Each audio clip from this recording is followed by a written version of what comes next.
மருத்துவம் மற்றும் மக்கள் நல்வாழ்வு. நாட்டில் புற்றுநோயினால் பாதிப்படைவர்களின் எண்ணிக்கை அதிக அளவில் காணப்படும் மாநிலங்களில் தமிழ்நாடும் ஒன்று. எனவே தரமான புற்றுநோய் சிகிச்சை மற்றும் உரிய பராமரிப்பு சேவைகளை அனைவருக்கும் வழங்கிட தமிழ்நாடு அரசு உறுதி பூண்டுள்ளது. இக்குறிக்கோளினை நிறைவேற்றும் வகையில் காஞ்சிபுரம் மாவட்டம் காரப்பேட்டையில் உள்ள அரசு அறிஞர் அண்ணா நினைவு புற்றுநோய் மருத்துவமனை மற்றும் ஆராய்ச்சி நிறுவனத்தை மாநில அளவிலான முதன்மை புற்றுநோய் மையமாக அறிவிக்கப்பட்டது.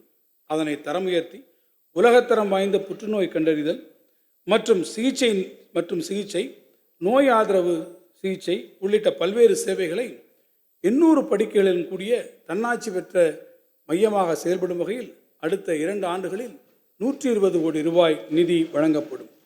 நவீன நோய் கண்டறியும் முறைகளை கையாண்டு ஆரம்ப நிலையிலேயே புற்றுநோயை கண்டறிதலை அறிமுகப்படுத்திட இடைநிலை மற்றும் மருத்துவக் கல்லூரி மருத்துவமனைகளுக்கு தேவையான நவீன மருத்துவக் கருவிகள் மற்றும் மனித வளம் ஆகியவற்றை 110 கோடி ரூபாய் மதிப்பீட்டில் அடுத்த 3 ஆண்டுகளில் வழங்கிட அரசு திட்டமிட்டுள்ளது. கருப்பை வாய் புற்றுநோயை தடுக்கவும் தமிழ்நாட்டில் அந்நோயினை அறவே அகற்றவும் HPV ஹியூமன் பாப்பிலோமா வைரஸ் தடுப்பூசியை 14 வயதுடைய அனைத்து பெண் குழந்தைகளுக்கும் படிப்படியாக வழங்க அரசு திட்டமிட்டுள்ளது. இதற்கென 2025-26 ஆண்டில் 36 கோடி ரூபாய் நிதி ஒதுக்கப்படும்.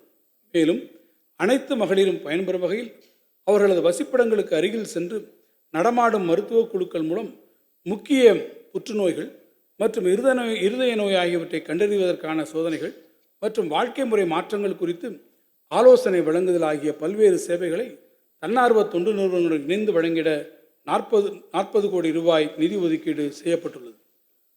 பெருகி வரும் தொற்றா நோய்களின் பாதிப்புகளை எதிர்கொள்ளும் விதமாக மக்களை தேடி மருத்துவம் எனும் மகத்தான திட்டத்தின் மூலம் பயனாளிகளின் இல்லங்களுக்கே சென்று உயர் இரத்த அழுத்தம் மற்றும் நீரிழிவு நோய்களுக்கான பரிசோதனை உள்ளிட்ட பல்வேறு சேவைகள் இதுவரை 2,20,00,000 பொதுமக்கள் பயன்பெறும் வகையில் வழங்கப்பட்டுள்ளன.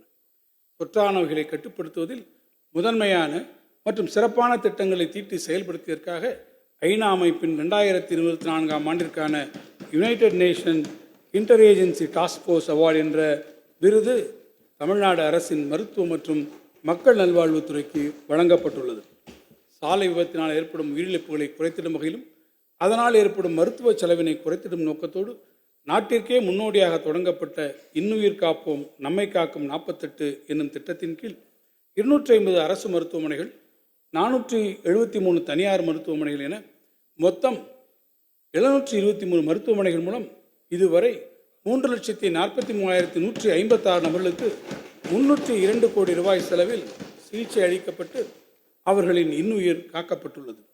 தேசிய நலவாழ்வு குழுமம் மூலம் செயல்படுத்தப்படும் திட்டங்களுக்கு 2,754 கோடி ரூபாயும், டாக்டர் முத்துலட்சுமி ரெட்டி மகப்பேறு நிதியுதவி திட்டத்திற்கு 1,092 கோடி ரூபாயும், முதலமைச்சரின் விரிவான மருத்துவ காப்பீட்டு திட்டத்திற்கு 1,461 கோடி ரூபாயும், அவசர ஊர்தி சேவைகளுக்கு 348 கோடி ரூபாயும் இந்த வரவு செலவு திட்டத்தில் ஒதுக்கீடு செய்யப்பட்டுள்ளது. இந்த வரவு செலவு திட்ட மதிப்பீடுகளில் மருத்துவம் மற்றும் மக்கள் நல்வாழ்வுத்துறைக்கு 21,906 கோடி ரூபாய் ஒதுக்கீடு செய்யப்பட்டுள்ளது.